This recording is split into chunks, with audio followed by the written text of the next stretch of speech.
safety. Ang imong idol mo unang nang hinabot, imong idol nga si Ilyas mo'y nangawat. Kawatan na imong idol. Iniwada nga makakwarta lang mo. Iniwa nga naamoy gig. Ha? Iniwa naamoy kapalit og drugs. Unay na. Kaya kung waka ka drugs bay, di ka mo dawat o gig bay. Upat sa isa ka semana. Ka-drugs ka bay.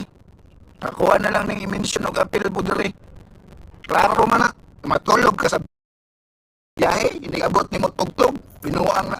Kung sakto lang yung ka, kung normal ka nga tao bay, ka nang biyahe o ni mo ng upat ka oras bay.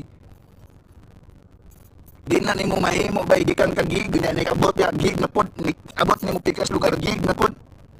Di ka kabuhatan na bay. Kung kay pahawa kay hapin. Kanay mo ang mga PE ni mo, kanay mo ang banda ni mo, mga kawatan mo.